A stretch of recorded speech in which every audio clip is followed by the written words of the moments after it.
وبرکاتہ۔ دوست احباب کی خدمت میں گزارش ہے کہ قریب تشریف لے ہیں، کیونکہ یہ مجلس کے آداب کے خلاف ہے کہ آپ لوگ دور بیٹھیں، قریب ہو کے بیٹھیں۔ میں گفتگو کا آغاز رسول اللہ صلی اللہ علیہ وسلم کے فرمان سے کرنا چاہوں گا۔ ایک مرتبہ اللہ کے پیارے رسول صلی اللہ تعالی علیہ وآلہ وسلم درس دے رہے تھے، لوگوں کو واعظ فرما رہے تھے، تو 3 صحابہ کرام آئے، 3 لوگ آئے، رسول اللہ صلی اللہ علیہ وسلم خطبہ دے رہے ہیں، درس دے رہے ہیں۔ ان میں سے ایک شخص نے کوشش کی اور اللہ کے رسول صلی اللہ علیہ وسلم کے پاس آ کے بیٹھ گیا۔ ایک شخص نے شرم کی اور ادھر بیٹھ گیا۔ تیسرے شخص نے واپس سے چلا گیا۔ رسول اللہ صلی اللہ علیہ وسلم نے جب درس ختم فرمایا تو آپ علیہ السلام نے فرمایا ان تینوں لوگوں کی مثال یہ ہے کہ جو پہلا ہے وہ آگے آگے بیٹھا ہے، اس کی مثال ایسے جیسے اس نے اللہ تعالیٰ سے جنت میں گھر مانگا اور اللہ تعالیٰ نے اسے عطا فرما دیا۔ اس نے ٹھکانہ مانگا اور اللہ نے اس کو ٹھکانہ عطا کر دیا، اور اس کو میرے قریب ٹھکانہ مل گیا۔ اور ایک وہ شخص جس نے شرم کی، اللہ نے بھی اس کی شرم رکھ لی اور اس کی شرم کو بھی قبول فرما لیا، اسے بھی ٹھکانہ عطا کر دیا۔ لیکن تیسرا انسان جس نے منہ پھیرا اور چلا گیا، رسول اللہ صلی اللہ علیہ وسلم نے فرمایا کہ اللہ تعالیٰ نے بھی اس سے اعراض کر دیا۔ اس لیے یہ قرآن کی محفل، یہ قرآن کی مجلس، یہ تو وہ مجلس ہے کہ فرشتے بھی اپنے کام چھوڑ کے آ جاتے ہیں اور اس مجلس کو اپنے پروں کے نیچے ڈھانپ لیتے ہیں۔ اتنی بابرکت مجلس ہے، کوئی باتیں نہیں کرنی۔ ادھر میرے توجہ کر رہے ہیں سارے ساتھی۔ الحمدللہ رب العالمین والعاقبۃ للمتقین والصلاۃ والسلام علی سید الانبیاء واشرف المرسلین، اما بعد فاعوذ باللہ السمیع العلیم من الشیطان الرجیم، بسم اللہ الرحمن الرحیم۔ قال اللہ تبارک و تعالی فی قرآن المجید والفرقان الحمید، وَلِمَنْ خَافَ مَقَامَ رَبِّهِ جَنَّتَانِ۔ اس شخص کے لیے 2 جنتیں ہیں جو اللہ سبحانہ و تعالیٰ کے سامنے کھڑا ہونے سے ڈر گیا۔ پیارے بھائیوں، آج کی یہ عظیم الشان رات، یہ عظیم الشان گھڑیاں، یہ بابرکت گھڑیاں اللہ تعالیٰ نے ہمیں عطا فرمائی ہیں۔ آپ وہ خوش قسمت انسان ہیں جن کو اللہ تعالیٰ نے یہاں بیٹھنا بھی نصیب فرمایا، اپنے گھر میں آنے کی توفیق عطا فرمائی، نماز تراویح ادا کرنے کی توفیق عطا فرمائی۔ اللہ اور اس کے رسول کا ذکر سننے کے لیے آپ یہاں بیٹھے ہوئے ہیں۔ اللہ تعالیٰ کے ہاں یقیناً آپ بڑے مبارک لوگ ہیں، اور یقیناً یہ بڑی سعادت مندی کی باتیں ہیں۔ میں مبارکباد پیش کرنا چاہوں گا ان لوگوں کو کہ بڑے ہیں بابرکت وہ لوگ جن کی زندگی میں رمضان المبارک کی بابرکت گھڑیاں آئیں اور انہوں نے رمضان کے روزوں کو رکھا اور اللہ نے ان کے روزوں کو قبول فرما لیا۔ بڑے ہیں بابرکت وہ لوگ، بڑے ہیں شان والے وہ لوگ، بڑی عظمت والے ہیں وہ لوگ جن کو اللہ نے رمضان المبارک کی گھڑیاں عطا کی اور انہوں نے ان گھڑیوں کے اندر قیام کیا، اور قیام کے اندر انہوں نے قرآن کو سنا اور سنایا۔ بڑی ہی بابرکت ہیں وہ لوگ، اور اللہ نے ان کا سننا اور سنانا قبول فرما لیا، کیونکہ یہ مشقتیں تو چلی جائیں گی۔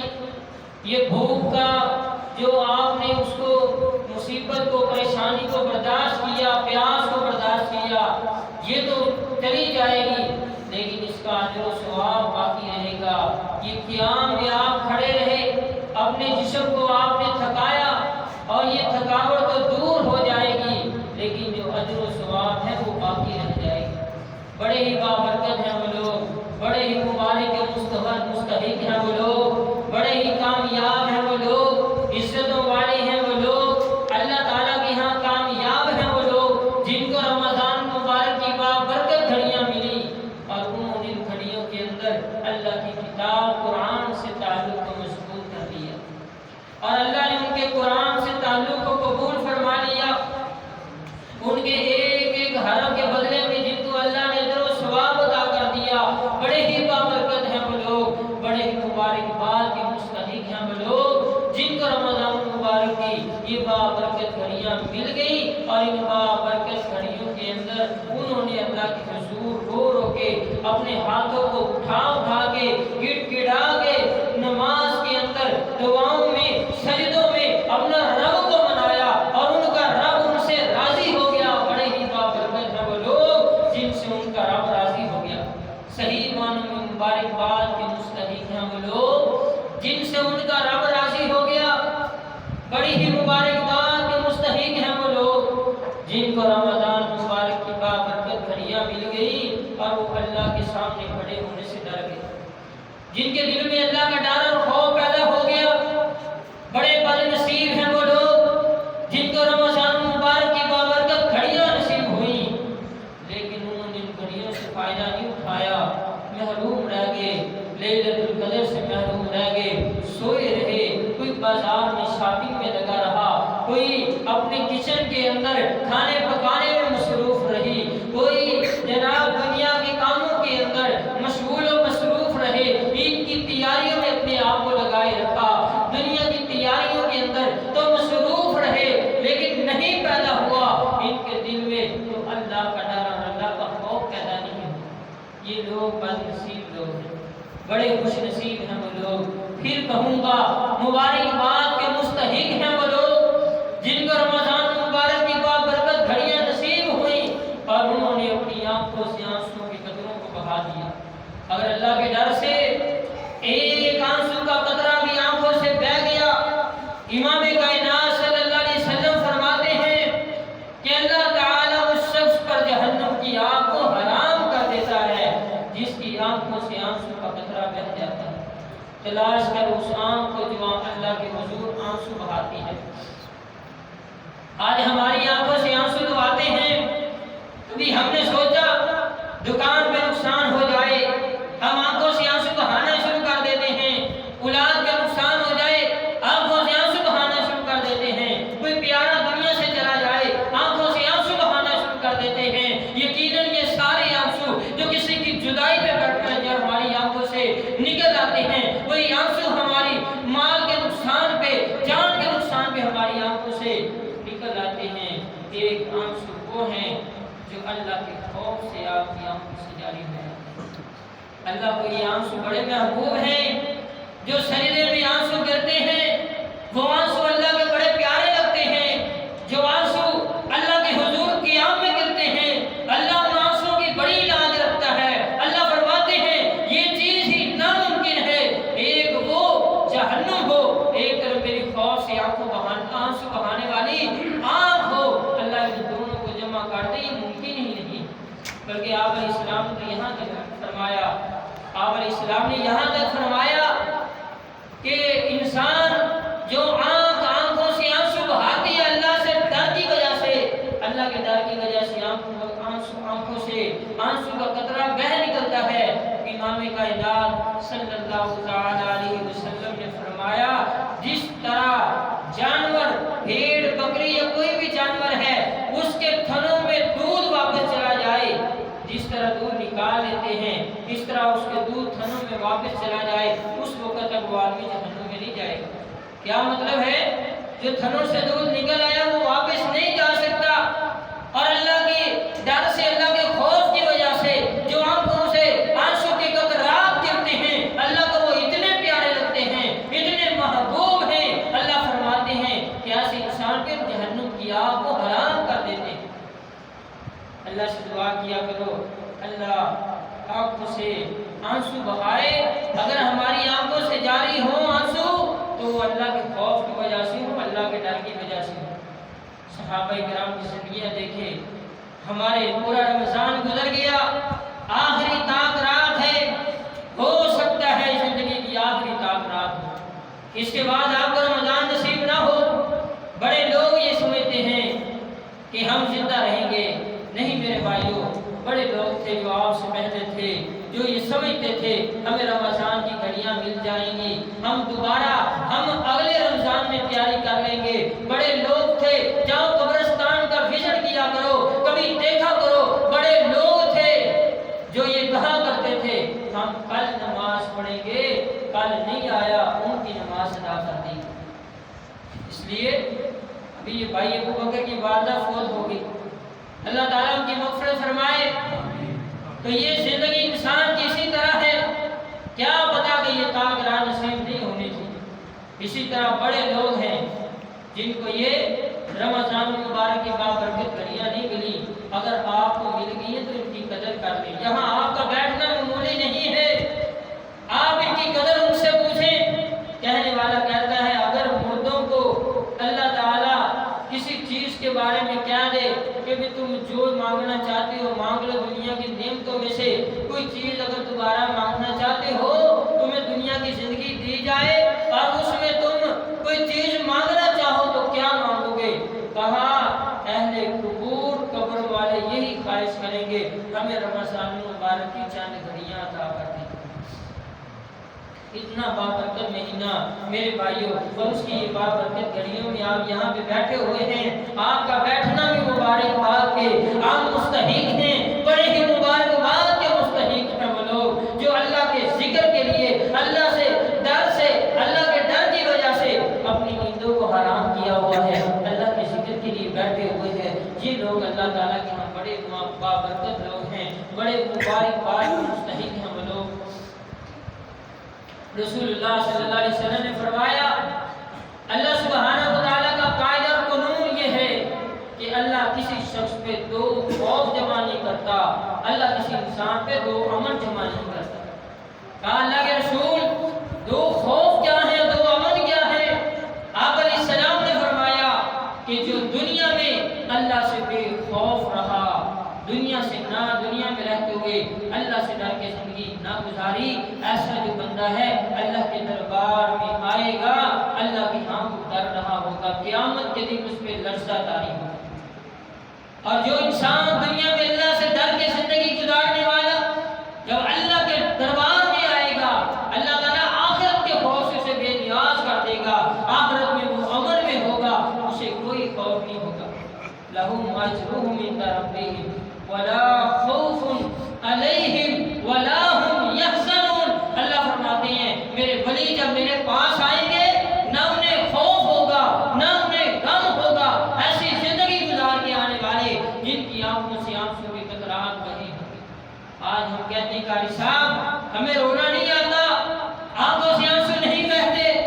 ثُمَّ قَسَتْ قُلُوبُكُم مِّن بَعْدِ ذَلِكَ فَهِيَ كَالْحِجَارَةِ أو أشد قسوة وإن من الحجارة لما يتفجر منه الأنهار وإن منها لما يشقق فيخرج منه الماء وإنها لما يهبط من خشية الله۔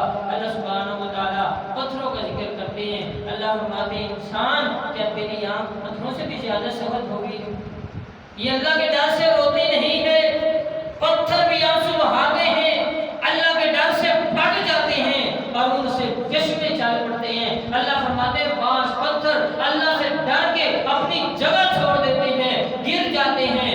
آپ لینڈ سلائیڈنگ دیکھتے ہیں، یہ ساری چیزیں ہوتی ہیں، بڑے بڑے پتھر اپنے راستوں سے ہٹ جاتے ہیں۔ کیا ہے؟ اللہ کا خوف اور ڈر ہے۔ اللہ کے خوف اور ڈر کی وجہ سے پتھروں سے چشمے جاری ہو جاتے ہیں۔ اے انسان تیرا دل کتنا سخت ہو گیا ہے کہ وہ پتھروں سے بھی زیادہ سخت ہو گیا ہے۔ آج آنکھوں سے آنسو نہیں بہتے میرے بھائیوں، اللہ کے ڈر سے آنکھوں سے آنسو بہایا کریں۔ صحابہ کرام کی زندگیاں پڑھ کے دیکھیں، نبی علیہ السلام نے پورا قرآن نہیں سنایا، آپ نے پورا قرآن سنا۔ اللہ کے رسول صلی اللہ علیہ وسلم نے ایک صحابی کو مجلس کے اندر آپ سنا رہے ہیں یا ایھا الذین آمنوا قوا انفسکم واہلیکم نارا وقودھا الناس والحجارہ، اے ایمان والو اپنے آپ کو اور اپنے اہل خانہ کو جہنم کی دہکتی ہوئی آگ سے بچا لو جس کا ایندھن انسان اور پتھر ہے۔ ایک صحابی جب اس آیت کو سنا بے ہوش ہو کے گر جاتے ہیں، سینہ پھٹ جاتا ہے، کلیجہ پھٹ گیا۔ اللہ کے رسول آتے ہیں، اللہ کے رسول نے دیکھا اس کا آخری وقت آ گیا ہے۔ اللہ کے رسول صلی اللہ علیہ وسلم سے فرمائے قل لا الہ الا اللہ، قل لا الہ الا اللہ۔ یہ لا الہ الا اللہ پڑھتا ہے اور دنیا سے چلا جاتا ہے۔ آپ علیہ السلام نے فرمایا اللہ کے خوف کی وجہ سے اس نے دنیا کو چھوڑ دیا، قرآن کی صرف ایک آیت سنی ہے، اللہ کا ڈر دل میں پیدا ہو گیا، خوف اللہ کے ڈر کی وجہ سے اللہ کے رسول فرماتے ہیں اس کے لیے جنت ہے۔ صحابہ کرام نے کہا یا رسول اللہ اسی کے لیے ہے یا بعد میں آنے والوں کے لیے بھی ہے؟ امام کائنات فرماتے ہیں اپنی سچی طاہر طیب زبان سے فرمایا او کائنات کے لوگوں یہ ہر اس انسان کے لیے ہے جو اللہ سے ڈر جاتا ہے۔ وَلِمَنْ خَافَ مَقَامَ رَبِّهِ جَنَّتَانِ، ہر اس انسان کے لیے جو اللہ سے ڈر جاتا ہے اللہ نے دو جنتیں بنائی ہیں۔ جو اللہ تعالیٰ سے ڈر جاتا ہے اللہ کا خوف دل میں پیدا کر لے اللہ نجات کر دے گا، بخشش ہو جائے گی۔ حدیث میں آتا ہے نبی علیہ السلام نے بنی اسرائیل کے ایک آدمی کا ذکر کیا، امام کائنات جناب محمد رسول اللہ صلی اللہ علیہ وسلم فرماتے ہیں بنی اسرائیل کے اندر ایک آدمی تھا، ٹوٹی پھوٹی عبادت تو کرتا ہی تھا، اپنی اولاد کی بڑی خدمت کی، بڑا ان کی دیکھ بھال کرتا ہے۔ جب اس کا آخری وقت آیا اپنے بچوں کو اکٹھا کر لیتا ہے، کہتا میرے بیٹو مجھے بتاؤ مجھے تم نے کیسا باپ پایا، میری زندگی کیسی دیکھتے ہو؟ آج میں دنیا سے جا رہا ہوں، میرا آخری وقت آ گیا ہے، میرے بارے میں کوئی کمنٹس کر دو، مجھے بتاؤ تو صحیح مجھے کیسا پایا تم نے؟ بچے کیا کہتے ہیں اے ابا جان آپ جیسا باپ ہمیں کہیں نہیں مل سکتا، آپ نے جیسی زندگی گزاری وہ زندگی بے مثال تھی، لاجواب تھی، آپ نے ہمارے لیے بڑی قربانیاں دی ہیں، کیا بہت اچھے باپ تھے۔ کہا سنو میں بہت اچھا باپ تو ضرور تھا لیکن اللہ کا فرما بردار نہیں، مجھے اللہ تعالیٰ سے بڑا ڈر لگتا ہے، میری موت کا وقت آ گیا ہے، اب مجھے ڈر لگتا ہے میں اپنے رب کے سامنے کیسے کھڑا ہوں گا، زندگی میں نے کتنے گناہوں میں گزار دی ہے، میں اچھا اللہ کا بندہ نہیں تھا، اس لیے کیا کرنا؟ کہا ایسے کرنا جب میں مر جاؤں میری لاش کو جلا دینا۔ آج اس کو جلانا جائز نہیں، نبی علیہ السلام بنی اسرائیل کا واقعہ بتا رہے ہیں، آج کے دور میں مردوں کو دفن کرنا ہے، جلانا جائز نہیں ہے۔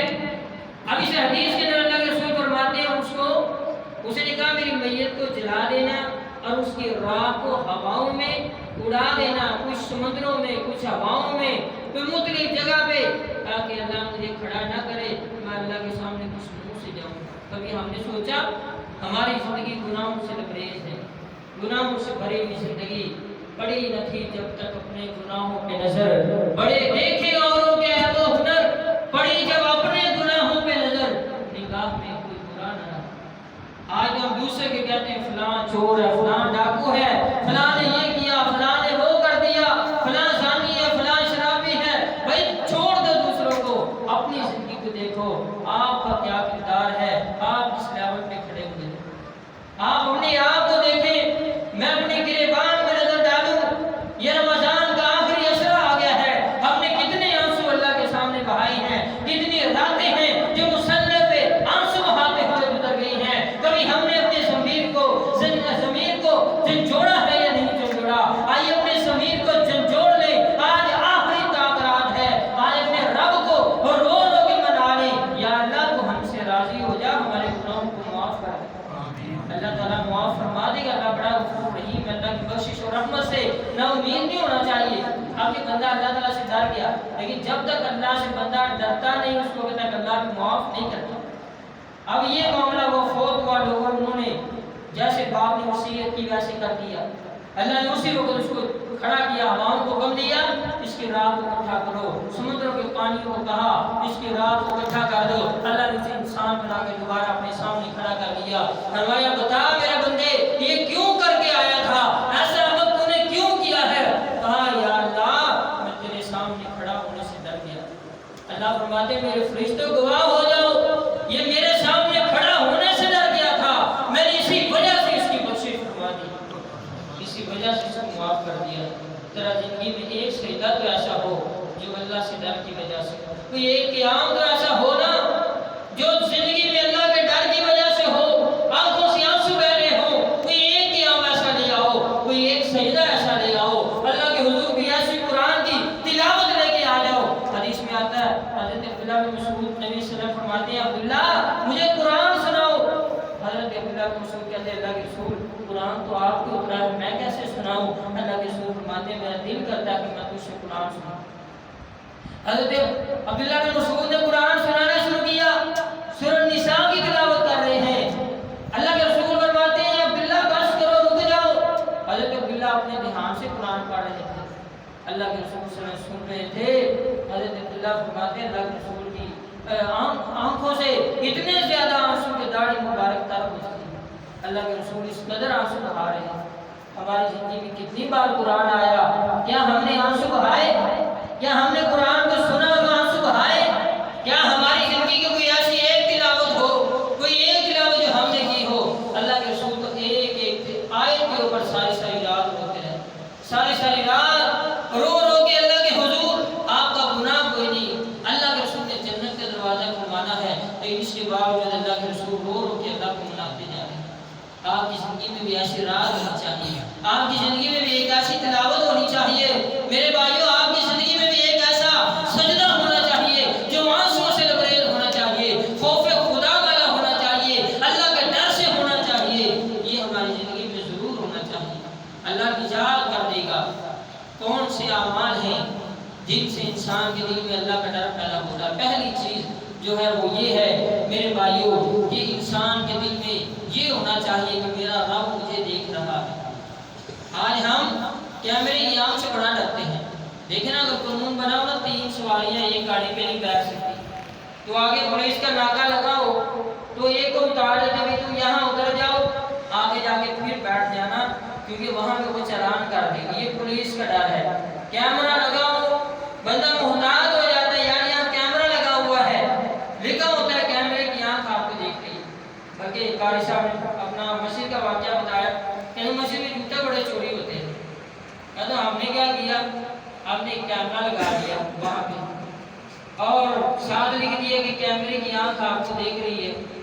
اب کوئی جوتا نہ چوری ہوا، کہاں حالانکہ وہاں پہ کوئی کنیکشن نہیں تھا، خالی کیمرہ تھا، وہ بھی خراب تھا، لیکن خراب کیمرے سے ڈر کے لوگ جوتا اٹھانا چھوڑ دیا کہ کیمرے کی آنکھ دیکھ رہی ہے، خراب کیمرہ لگا ہوا اور کچھ بھی نہیں ہے، لیکن اتنا ڈر ہے۔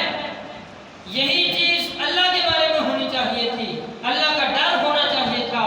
اتقوا اللہ حیث ما کنت، تو جہاں بھی چلا جائے، نبی علیہ السلام فرماتے ہیں ابو ذر اللہ سے ڈر، فاتقوا اللہ ما استطعتم، اور اپنی طاقت کے مطابق اللہ تعالیٰ سے ڈرو، یعنی جتنی ہمت طاقت اللہ نے دی ہے اسی سے ڈر کے اللہ تعالیٰ سے ڈر کے زندگی گزاری جائے۔ تو یہ ایمان ہونا چاہیے۔ کیمرے سے ہم ڈرتے ہیں، اللہ سے ہم نہیں ڈرتے۔ کل قیامت کے دن اللہ پوچھے گا کیمرے کے دل میں ڈر تھا، اللہ تعالیٰ کا ڈر تیرے دل میں کیوں نہیں آیا؟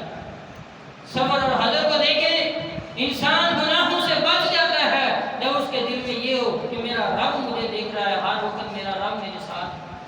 حضرت عبداللہ بن عمر رضی اللہ تعالیٰ عنہ کا بڑا زبردست واقعہ مختصراً آپ کے سامنے رکھتا ہوں۔ آپ رضی اللہ تعالیٰ عنہ نفلی روزے بھی بڑے رکھا کرتے۔ ایک دن گرمیوں کا دن تھا، آپ نے روزہ رکھا ہوا ہے، اپنے غلام کو بھی ساتھ لیا ہوا ہے، ایک جنگل کے پاس سے گزرتے ہیں، وہاں پہ آپ رضی اللہ تعالیٰ عنہ نے افطاری کا ٹائم ہونے والا دسترخوان لگا دیا، دیکھا ایک چرواہا وہاں پہ بکریاں چرا رہا ہے۔ آپ نے اپنے غلام سے کہا جاؤ اس بکریوں کے چرواہے کو بلا لاؤ تاکہ ہم اسے بھی کھانے میں شریک کر لیں۔ تو یہ صحابہ کرام کا طریقہ کار تھا۔ وہ کیا کرتے تھے؟ مہمان نوازی بڑے شوق سے کیا کرتے تھے۔ ہمارے یہاں یہ نہیں ہوتا، ہمارے یہاں مہمان آئے تو کیا کرتے ہیں؟ کہتے ہیں بس آپ تھوڑا لیٹ ہو گئے، ہم نے تو ابھی کھانا کھایا۔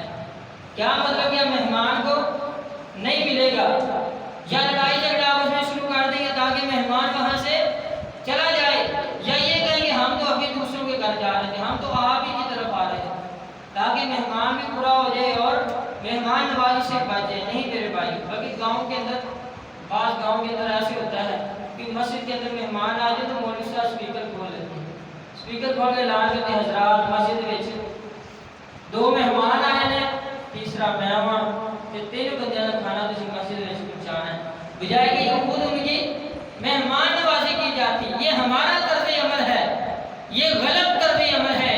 حضرت عبداللہ بن عمر رضی اللہ تعالیٰ عنہ کوئی جان پہچان نہیں، کوئی تعارف نہیں، کہا اس کو بھی بلا لو اپنے دسترخوان پہ، اس کو بھی ہمارے تو یہ افطاریوں میں لڑائیاں ہو رہی ہوتی ہیں، سحریوں میں لڑائیاں ہو رہی ہوتی ہیں، یہ ہمارا دین نہیں ہے، رب کعبہ کی قسم ہے، یہ دین محمد نہیں ہے، یہ شریعت محمدی نہیں ہے، یہ ہمارا دین نہیں سکھاتا صلی اللہ علیہ وسلم۔